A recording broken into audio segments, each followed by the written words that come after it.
Hey guys, welcome back to my YouTube channel. ತುಂಬ ದಿನ ಆದಮೇಲೆ ಬ್ಲಾಗ್ ಮಾಡ್ತಾ ಇದ್ದೀನಿ. ಕೆಲಸದಲ್ಲಿ ಬ್ಯುಸಿಯಾಗಿ ಹೋಗ್ಬಿಟ್ಟಿದ್ದೆ. ಅದೇ ಕಾರಣದಿಂದ ಕೆಲಸ ಅಂತ ಅಂದ್ಕೊಂಡು ಎಲ್ಲೂ ಹೋಗಿಲ್ಲ ಅಂತ ನನ್ನ ಫ್ರೆಂಡ್ಸ್ ಜೊತೆ ಈ ಸಲ ಎಲ್ಲಿಗಾದ್ರೂ ಹೋಗಲೇಬೇಕು ಅಂತ ಮೈಸೂರಿಗೆ ಪ್ಲ್ಯಾನ್ ಮಾಡಿದ್ವಿ. ನಾವೇನೆಲ್ಲ ನೋಡಿದ್ವಿ ಅಂತ ಈ ವ್ಲಾಗಲ್ಲಿ ಸಣ್ಣದಾಗಿ ತೋರಿಸ್ತೀನಿ. So let's go.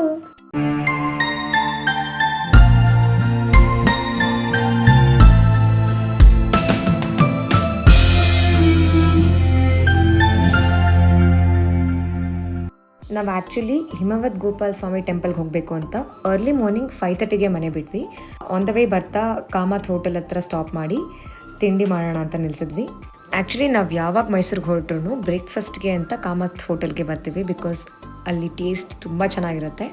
ಸೊ ತಿಂಡಿ ಎಲ್ಲ ಮಾಡಿಕೊಂಡು ಫೈನಲ್ ಆಗಿ ಕಾಫಿ ಕುಡ್ಕೊಂಡು ವಾಪಸ್ ನಾವು ಹೊರಟ್ವಿ. ಒಂದೊಂದ್ಸಲ ಎಷ್ಟೇ ಪ್ಲ್ಯಾನ್ ಮಾಡಿ ಬೇಗ ಹೋಗಬೇಕು ಅಂದ್ರೂ ಆಗಲ್ಲ. ನಾವು ಅಂದ್ಕೊಂಡಿದ್ದ ಟೈಮ್ಗೆ ರೀಚ್ ಆಗೋಕ್ಕಾಗಲಿಲ್ಲ. 1.5 hour ಲೇಟ್ ಆಯಿತು. ನಾವು 9ಗೇನೋ ರೀಚ್ ಆಗಬೇಕು ಅಂದ್ಕೊಂಡ್ವಿ, ಬಟ್ ನಾವು ರೀಚ್ ಆಗೋಷ್ಟರಲ್ಲಿ 10:30, 11 ಆಗಿಬಿಟ್ಟಿತ್ತು. ತುಂಬ ಅಂದರೆ ತುಂಬ ಬಿಸಿಲಿತ್ತು. ಆಲ್ಸೋ ಟೆಂಪಲ್ವರೆಗೂ ನಮ್ಮ ಓನ್ ವೆಹಿಕಲ್ಸ್ ಹೋಗೋಕ್ಕಾಗಲ್ಲ. ಅಲ್ಲಿ ಒಂದು ಆರ್ಚ್ ಬರುತ್ತೆ. ಆರ್ಚಿಂದ ಬಸ್ ಅಥವಾ ಜೀಪ್ ಎರಡೇ ಆಪ್ಟ್ ಮಾಡ್ಕೊಳಕ್ಕಾಗೋದು. ನಾವು ಬಸ್ ಆಪ್ಟ್ ಮಾಡ್ಕೊಂಡ್ವಿ, ಬಿಕಾಸ್ ಎಕ್ಸ್ಪೀರಿಯನ್ಸ್ ತುಂಬ ಚೆನ್ನಾಗಿರುತ್ತೆ ಅಂತ. ಜೀಪಲ್ಲಿ ಹೋಗ್ತೀರಾ ಅಂತ ಅಂದರೆ ಆಲ್ಮೋಸ್ಟ್ 600 rupees ಏನೋ ಆಗುತ್ತೆ. ನಮಗೆ ಬಸ್ ಆಗಿದ್ದರಿಂದ ಲೇಡೀಸ್ಗೆ ಫ್ರೀ ಇತ್ತು, ಗಂಡಸರಿಗೆ 70 rupees ಇತ್ತು. ನಾವು ಆಲ್ಮೋಸ್ಟ್ 10 minutesಗೆ ರೀಚ್ ಆಗೋಯ್ತು ಅಂತ ಅನಿಸ್ತು. ಅಷ್ಟು ಬೇಗ ಬಂದ್ವಿ. ಜಸ್ಟ್ 6 kilometers ಅಷ್ಟೇ ಇದ್ದಿದ್ದು. ಅದಕ್ಕೆ ಆಮೇಲೆ ದೇವರ ದರ್ಶನಕ್ಕೆ ಹೋದ್ವಿ. ನಾವು ಬಂದಾಗಲೇ ತುಂಬ ರಶ್ ಇದೆ ಅಂತ ಅಂದ್ಕೊಂಡು ಬಂದಿದ್ವಿ. ನಾವು ದರ್ಶನ ಮುಗಿಸ್ಕೊಂಡು ಕೆಳಗಡೆ ಹೋಗಾದ್ಮೇಲೆ ಅನಿಸ್ತು ನಾವು ಕರೆಕ್ಟ್ ಟೈಮ್ಗೆ ಬಂದಿದ್ದೀವಿ ಅಂತ. Guys, I will show you the view ಮಾತ್ರ ಸೂಪರ್ ಆಗಿತ್ತು. ಅಲ್ಲೇ ಇದ್ಬಿಡೋಣ ಅನಿಸ್ತಾ ಇತ್ತು, ಅಷ್ಟು ಚೆನ್ನಾಗಿತ್ತು. ಸ್ವಲ್ಪ ಹೊತ್ತು ಅಲ್ಲೇ ಕೂತ್ಕೊಂಡು ಫ್ರೆಶ್ ಏರ್ ತೊಗೊಂಡು ಕೆಳಗೆ ಬಂದು ಎಳ್ನೀರು ಕುಡಿದ್ವಿ. ಅದಾದಮೇಲೆ ನಾವು ಬಂಡೀಪುರ್ ಟೈಗರ್ ರಿಸರ್ವ್ಗೆ ಬಂದ್ವಿ. ಅನ್ಫಾರ್ಚುನೇಟ್ಲಿ ನಾವು ಬಂದಿದ್ದ ಟೈಮ್ ರಾಂಗ್ ಇತ್ತು. ಯಾಕಂದರೆ ನಾವು ಆಲ್ಮೋಸ್ಟ್ 12:50, 1 o'clock ಆ ಥರ ರೀಚ್ ಆಗಿಬಿಟ್ಟಿದ್ವಿ. ಬಟ್ ಸಫಾರಿ ಇದ್ದಿದ್ದು 2:30, 3 o'clock ಮೇಲೆ. ಅವರು ಇದ್ದು ಹೋಗಿದ್ರು. ಆಲ್ಸೋ ಅವರೇ ನಮಗೆ ಕನ್ಫರ್ಮೇಷನ್ ಕೊಟ್ಟರು ದಟ್ ನಾವು ಸಫಾರಿಲಿ ಹೋದ್ರೂ ಪ್ರಾಣಿಗಳು ಕಾಣಿಸುತ್ತೆ ಅಂತ ಹೇಳೋಕ್ಕಾಗಲ್ಲ ಅಂತ. ಅವರೇ ಅಷ್ಟು ಕಾನ್ಫಿಡೆಂಟಲ್ಲಿ ಹೇಳ್ತಿದ್ದಾರೆ ಅಂದರೆ ನಾವು ವೆಯ್ಟ್ ಮಾಡಿ ಅಷ್ಟೆಲ್ಲ ದುಡ್ಡು ಕೊಟ್ಟು ಹೋಗೋದು ವೇಸ್ಟ್ ಅನಿಸ್ತು. ಅದಕ್ಕೆ ನಾವು ಹೇಗಿದ್ರೂ ತುಂಬ ವರ್ಷ ಆಗಿದೆ ಅಂತ ಅನಿಸಿ ಝೂಗೆ ಬಂದ್ವಿ ನೋಡೋಣ ಅಂತ. ಝೂಗೆ ನೀವೇನಾದರೂ ಪ್ಲ್ಯಾನ್ ಮಾಡಿದ್ರೆ ನನ್ನ ಕಡೆಯಿಂದ ನಿಮಗೆ ಟಿಪ್ ಏನು ಗೊತ್ತಾ, ನೀವು ಎಲ್ಲ ಆ್ಯನಿಮಲ್ಸ್ನೂ ಕವರ್ ಮಾಡ್ತೀರಾ ಅಂದರೆ 3 to 5 hours ಬೇಕು. ನೀವು ಅಷ್ಟು ಪೇಷನ್ಸ್ ಇಟ್ಟು ಬಂದು ನೋಡ್ತೀರಾ ಅಂದರೆ ಮಾತ್ರ ಬನ್ನಿ. ಇಲ್ಲಾಂದರೆ ಅಲ್ಲಿ ಹೆಂಗಿದ್ರೂ ವೆಹಿಕಲ್ ಇದ್ದೇ ಇರುತ್ತೆ. ಆ ವೆಹಿಕಲಲ್ಲಿ ನಿಮಗೆ ಕರ್ಕೊಂಡೋಗಿ ತೋರಿಸ್ತಾರೆ. ನೀವು ಅದನ್ನು ಆಪ್ಟ್ ಮಾಡ್ಬೋದು. ನೀವು ನಡ್ಕೊಂಡು ಹೋಗ್ತೀರಾ ಅಂದರೆ ಅದು ಆಲ್ಮೋಸ್ಟ್ 3 to 5 kilometers ಇದೆ. ಫುಲ್ ಕವರ್ ಮಾಡ್ತೀರಾ ಅಂದರೆ ತುಂಬ ಟೈಮ್ ಇದೆ ಅಂದರೆ ಮಾತ್ರ ಹೋಗಿ. ನಾವು ಹೋಗ್ಬಿಟ್ವಿ, ಬಟ್ ನಮ್ಗೆ ಆಮೇಲೆ ರಿಯಲೈಸ್ ಆಯಿತು ಝೂಗೆ ಬಂದಿದ್ದಕ್ಕೆ ನಮ್ದೊಂದು 3 to 4 hours ಎಗ್ರೋಗ್ಬಿಡ್ತು. ಅದಕ್ಕೆ ನಾವು ಅಂದ್ಕೊಂಡಿದ್ದ ಪ್ಲೇಸಸ್ ಕವರ್ ಮಾಡೋಕ್ಕೆ ಆಗಲಿಲ್ಲ. ಈ ಪಿಕಾಕ್ ನೋಡಿ, ನಾನು ಇಷ್ಟೊತ್ತವರೆಗೂ ರೆಕಾರ್ಡ್ ಮಾಡಿದ್ದೀನಿ ಅಂದರೆ ಅದ್ರ ಗರಿ ಬಿಚ್ಚುತ್ತೆ ಅಂತ ನಾನು ಅಂದ್ಕೊಂಡೆ. ನೋಡಿದ್ರೆ ಅದು ನಮ್ಮನ್ನೇ ಫ್ಲಾಪ್ ಮಾಡಿಬಿಡ್ತು. ಇನ್ನು ನೋಡಿ ನಮ್ಮ ಕಾಡಿನ ರಾಜ ಸಿಂಹ ಹೆಂಗೆ ಓಡಾಡ್ತಾ ಇದೆ ಅಂತ.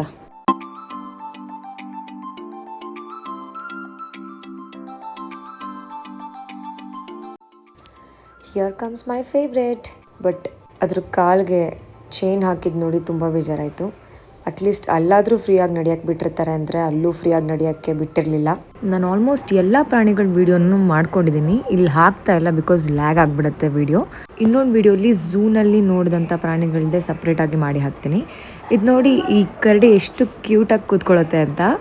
ಸೊ ನಾವು ಝೂ ಮುಗಿಸ್ಕೊಂಡು ಹೋಮ್ ಸ್ಟೇಗೆ ಹೋಗೋಷ್ಟರಲ್ಲಿ ಆಲ್ಮೋಸ್ಟ್ 7 o'clock ಆಗೋಗಿತ್ತು. ಇದು ನಾವು ಇದ್ದಿದ್ದಂಥ ಹೋಮ್ ಸ್ಟೇ. ಬ್ಯೂಟಿಫುಲ್ ಆಗಿತ್ತು ಹೋಮ್ ಸ್ಟೇ.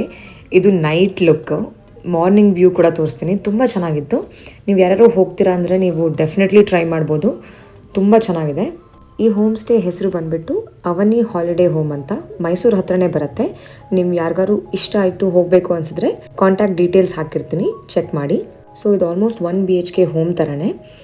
ಹಾಲ್ ಇದೆ, 1 ಕಿಚನ್ ಇದೆ, 1 bedroom ಇದೆ. ತುಂಬ ಚೆನ್ನಾಗಿತ್ತು. ನನಗಂತೂ ತುಂಬ ಇಷ್ಟ ಆಯಿತು. ವಿತ್ ಫುಲ್ ಇಂಟೀರಿಯರ್ ವರ್ಕ್ಸ್ ಮತ್ತು ನೀಟಾಗಿ ಇಟ್ಟಿದ್ದಾರೆ ಮನೇನ.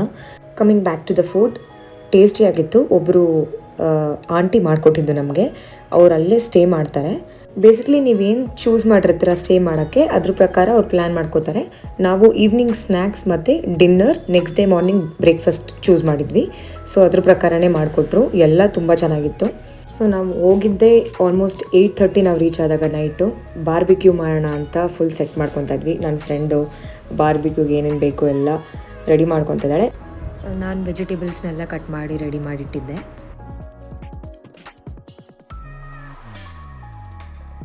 ಸೊ ಇಲ್ಲಿ ಮ್ಯಾರಿನೇಟ್ ಆಗೋಕ್ಕೋಸ್ಕರ ಫಸ್ಟ್ ರೆಡಿ ಮಾಡ್ಕೊತಾ ಇದ್ದೀವಿ. ಬಾರ್ಬಿಕ್ಯೂ ಆ್ಯಕ್ಚುಲಿ ನೀವು ಏನು ಬೇಕಾದ್ರೂ ಆ್ಯಡ್ ಮಾಡ್ಕೊಬೋದು. ನಾವು ಯೂಸ್ ಮಾಡಿದ್ದು ಕ್ಯಾಪ್ಸಿಕಮ್, ಈರುಳ್ಳಿ, ಆಲೂಗಡ್ಡೆ, ಬೆಂಡೆಕಾಯಿ ಫ್ರೈ ಥರ ಮಾಡೋಣ ಅಂತಲೇ ಟ್ರೈ ಮಾಡಿದ್ವಿ. ಅಫ್ಕೋರ್ಸ್ ಬಾರ್ಬಿಕ್ಯೂ ಅಂದಮೇಲೆ ಪನ್ನೀರ್ ಇದ್ದೇ ಇರುತ್ತೆ. ಪನ್ನೀರ್ ಇಷ್ಟು ಸೇರಿಸಿ ನಾವು ಮಾಡಿದ್ದು. ಸೊ ಬಾರ್ಬಿಕ್ಯೂನ ಮಾಡೋಕ್ಕೆ ರೆಡಿ ಮಾಡ್ಕೊತಾ ಇದ್ದ ನನ್ನ ಫ್ರೆಂಡು. ಸೊ ಬಾರ್ಬಿಕ್ಯೂನು ರೆಡಿ ಆದಮೇಲೆ ಊಟ ಕೂಡ ರೆಡಿ ಆಗಿತ್ತು. ಐ ಮಸ್ಟ್ ಟೆಲ್, ಆ ಆಂಟಿ ಹೆಸರು ಉಷಾ ಅಂತ. ತುಂಬ ಚೆನ್ನಾಗಿ ಪಾಪ ನಾವೇನು ಕೇಳಿದ್ರು ಮಾಡಿಕೊಟ್ರು. ಚಪಾತಿ, ಬೀನ್ಸ್ ಪಲ್ಯ, ದಾಲ್, ಅನ್ನ, ರಸಮ್ ಇಷ್ಟು ಮಾಡಿಕೊಟ್ಟಿದ್ರು. ತುಂಬ ಟೇಸ್ಟಿಯಾಗೂ ಇತ್ತು. ಅಲ್ಲಿಗೆ ಫಸ್ಟ್ ಡೇ ಮುಗೀತು. ರಾತ್ರಿ ರೆಸ್ಟ್ ಮಾಡಿ ಬೆಳಗ್ಗೆ ಈ ಜೋಕಾಲಿಯಲ್ಲಿ ಸ್ವಲ್ಪ ಹೊತ್ತು ಕೂತ್ಕೊಂಡು ಆಮೇಲೆ ಹೊರಡೋಕ್ಕೂ ಮುಂಚೆ ನಾನು ಹೇಳಿದ್ನಲ್ಲ ಮಾರ್ನಿಂಗ್ ವ್ಯೂ ತೋರಿಸ್ತೀನಿ ಅಂತ, ಹೀಗಿದೆ. ಇಷ್ಟು ಬ್ಯೂಟಿಫುಲ್ ಆಗಿದೆ ನೋಡಿ. ಮೈಸೂರಲ್ಲಿ ನೀವೇನಾದರೂ ಹೋಮ್ ಸ್ಟೇ ನೋಡ್ತಾ ಇದ್ರೆ definitely you have to try this. ನಾನು ಯಾವುದೇ ಕಾರಣಕ್ಕೂ ಹೋಮ್ ಸ್ಟೇ ಬಗ್ಗೆ ಪ್ರಮೋಷನ್ ಮಾಡ್ತಾ ಇಲ್ಲ. ನಾನು ಹೋಗಿ ಏನು ಎಕ್ಸ್ಪೀರಿಯೆನ್ಸ್ ಮಾಡಿದೆ, ಎಷ್ಟು ಚೆನ್ನಾಗಿತ್ತು ಅನ್ನೋದ್ರ ಮೇಲೆ ರಿವ್ಯೂ ಹೇಳ್ತಾ ಇದ್ದೀನಿ. ಕಾಂಟ್ಯಾಕ್ಟ್ ಡೀಟೇಲ್ಸ್ ಹಾಕಿರ್ತೀನಿ, ಚೆಕ್ ಮಾಡಿ. ಇವತ್ತು ಹೋಮ್ ಸ್ಟೇ ಮುಗೀತು. ಇವತ್ತು ಟೆಂಪಲ್ಗೆ ಹೋಗ್ತಾ ಇದ್ದೀವಿ. Let's go. ಚಾಮುಂಡೇಶ್ವರಿ ಟೆಂಪಲ್ಗೆ ಬಂದು ದರ್ಶನ ಮಾಡಿ ಅದಾದಮೇಲೆ ಕಾರಂಜಿ ಲೇಕ್ಗೆ ಬಂದ್ವಿ. ರಿಲ್ಯಾಕ್ಸ್ ಮಾಡೋಕ್ಕೆ ಆ್ಯಂಡ್ ಮಕ್ಕಳಿಗೆಲ್ಲ ಆಟ ಆಡೋಕ್ಕೆ ಒಳ್ಳೆ ಜಾಗ ಇದು. ನಾವು ಬೋಟಿಂಗ್ಗೆ ಅಂತ ಕೂಡ ಬಂದಿದ್ವಿ. ಸೊ ಇಲ್ಲಿ ಬೋಟಿಂಗ್ಗೆ 60 ರೂಪೀಸ್ ಪರ್ ಹೆಡ್ ಆಗುತ್ತೆ. ಆಮೇಲೆ ಎಂಟ್ರಿ ಫೀ 70 ರೂಪೀಸ್ ಇರುತ್ತೆ. ಬೋಟಿಂಗಲ್ಲಿ 15 ಮಿನಿಟ್ಸ್ ಟೈಮ್ ಕೊಡ್ತಾರೆ. ಆಳ ಇರೋದ್ರಿಂದ ತುಂಬ ಡಿಸ್ಟೆನ್ಸ್ ಕೂಡ ನಾವು ಹೋಗೋಕ್ಕಾಗಲ್ಲ. ಅಲ್ಲೇ ಸರೌಂಡಿಂಗಲ್ಲೇ ಹೋಗಬೇಕು. ಅಷ್ಟರಲ್ಲಿ ನಾವು ಹೋಗಿ ಬರ್ಬೋದು. ಅಲ್ಲಿ ರೆಡ್ ಫ್ಲ್ಯಾಗ್ಸ್ ಹಾಕಿರ್ತಾರೆ ಆಳ ಇರೋ ಕಡೆ. ಇವಾಗ ನಾವು ಬೋಟ್ ರೈಡಿಂಗ್ ಹೋಗ್ತಾ ಇದ್ದೀವಿ. ಇನ್ನೊಂದು ಸ್ವಲ್ಪ ಹೊತ್ತಿಗೆ. ಹೇಗೆ ಅನಿಸ್ತಾ ಇದೆ? ತುಂಬ ಚೆನ್ನಾಗಿ ಅನಿಸ್ತಾ ಇದೆ. ಆಫ್ಟರ್ ಅ ಲಾಂಗ್ ಟೈಮ್ ಒಂದು ವೆಕೇಷನಿಗೆ ಬಂದಿರೋದು. ನಂದು ಇವಳ್ದು 8 ವರ್ಷದ ಫ್ರೆಂಡ್ಶಿಪ್, ಬಟ್ ಇವತ್ತೇನೋ ಫಸ್ಟ್ ಟೈಮ್ ಟ್ರಿಪ್ಪಿಗೆ ಬರ್ತಾ ಇರೋದು. ಸೊ ಎಸ್,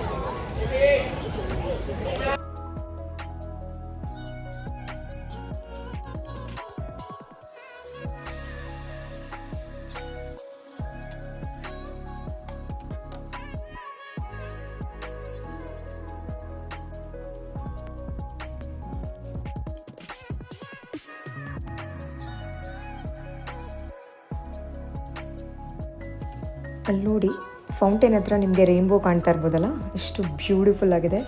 ವಿಜುವಲ್ ಟ್ರೀಟ್ ಥರ ಇತ್ತು ನಮಗೆ. ತುಂಬ ಚೆನ್ನಾಗಿತ್ತು ಬೋಟಿಂಗ್ ಎಕ್ಸ್ಪೀರಿಯೆನ್ಸ್.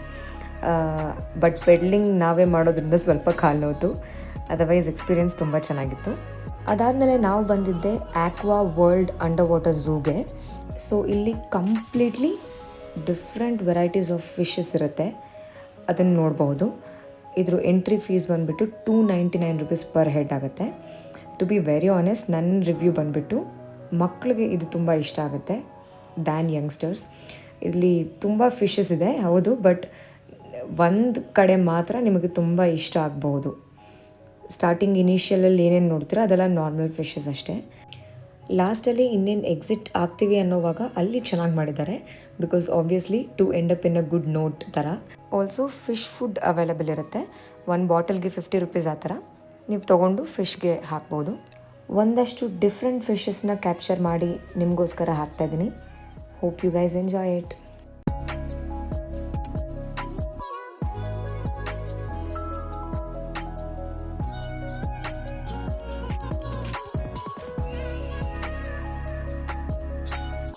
ಸಿ ದಿಸ್, ಇದು ವೈಟ್ ಶಾರ್ಕ್.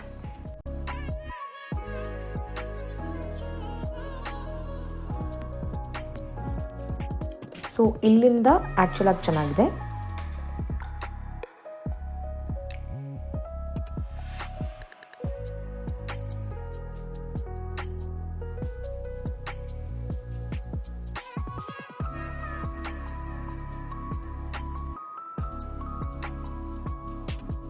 ಇದೇ ಪೋರ್ಷನ್ ನಾನು ಹೇಳಿದ್ದು, ಆಲ್ಮೋಸ್ಟ್ ಎಕ್ಸಿಟ್ ಪಾತ್ ಇದು.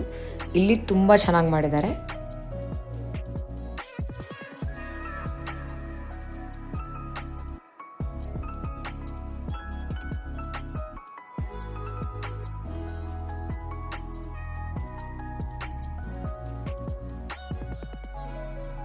ಸೊ ಅಷ್ಟೇ.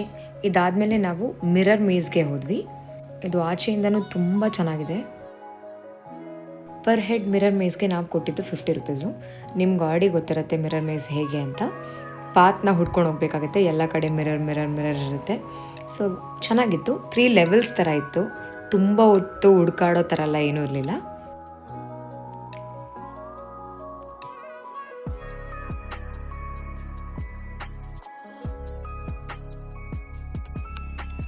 ಲಿಟ್ರಲಿ ಗೊತ್ತಾಗ್ತಾನೆ ಇರಲಿಲ್ಲ, ಎಲ್ಲ ಕಡೆ ನಾವೇ ಕಾಣ್ತಾ ಇದ್ವಿ. ಆ್ಯಕ್ಚುಲಾಗಿ ಕೈ ಫೀಲ್ ಮಾಡ್ಕೊಂಡು ಹೋಗಂಗಿಲ್ಲ, ನನಗೆ ಆಪ್ಷನ್ನೇ ಇರಲಿಲ್ಲ. ಫೀಲ್ ಮಾಡ್ಕೊಂಡು ಹೋಗ್ತಾ ಇದ್ದೆ, ಬಿಕಾಸ್ ಇಲ್ಲಾಂದರೆ ಮಿರರ್ಗೆ ತಾಗುತ್ತೆ ನಮ್ಮ ತಲೆ. ಸೊ ಅದಕ್ಕೆ ಇಷ್ಟೇ, ಲೈಕ್ 1 ಮಿನಿಟ್ ಪಾತ್ ಅಷ್ಟೇ, ಅದು ತುಂಬಾ ದೊಡ್ಡದಲ್ಲ. ಫಸ್ಟ್ ಲೆವೆಲ್ ಥರ ಫಿನಿಶ್ ಆಯಿತು. ಇದು ಸೆಕೆಂಡ್ ಲೆವೆಲ್. ಇಲ್ಲಂತೂ ಲಿಟ್ರಲಿ ಏನೂ ಅನಿಸ್ಲಿಲ್ಲ. ಇದು ಜಸ್ಟ್ ಒಂದು ವಾಕಿಂಗ್ ಪಾತ್ ಥರನೇ ಅನಿಸ್ತು ಅಷ್ಟೇ, ವಿತ್ ಸಮ್ ಲೈಟಿಂಗ್ಸ್ ಅಷ್ಟೇ. ಆ್ಯಕ್ಚುಲ್ ಆಗಿ ಇದು 3rd ಲೆವೆಲ್. ನಮ್ಮ ಸುತ್ತ ಇರೋದು ಪೂರ್ತಿ ತಿರುಗುತ್ತೆ, ನಾವೇ ತಿರುಗ್ತಾ ಇದ್ದೀವಿ ಅನ್ನೋ ಫೀಲ್ ಬರುತ್ತೆ. ನಾನು ಫುಲ್ ಕಿರ್ಚ್ಬಿಟ್ಟೆ.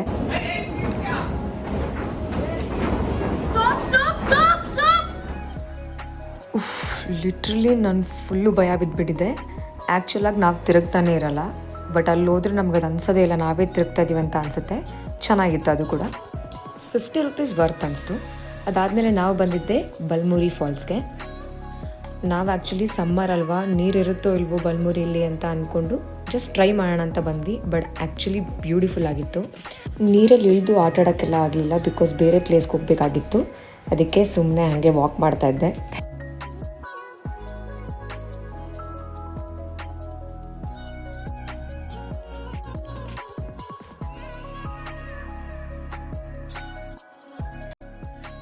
ಸೊ ಅಷ್ಟೇ, ಬಲ್ಮುರಿ ಫಾಲ್ಸ್ ಮುಗಿಸ್ಕೊಂಡು ನಾವು ನೆಕ್ಸ್ಟು ನಿಮಿಷಾಂಬ ಟೆಂಪಲ್ಗೆ ಹೊರಟ್ವಿ.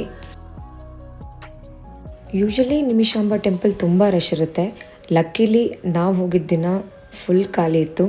ಆರಾಮಾಗಿ ದೇವರ ದರ್ಶನ ಮಾಡಿಕೊಂಡು ವಾಪಸ್ ಬೆಂಗಳೂರು ಕಡೆ ಹೊರಟ್ವಿ. ಇದಾಗಿತ್ತು ನನ್ನ ಇವತ್ತಿನ ವ್ಲಾಗ್. ಮುಂದಿನ ವೀಡಿಯೋದಲ್ಲಿ ಸಿಗ್ತೀನಿ. ಅಂಟಿಲ್ ದೆನ್ ಟೇಕ್ ಕೇರ್, ಬಾಯ್ ಬಾಯ್.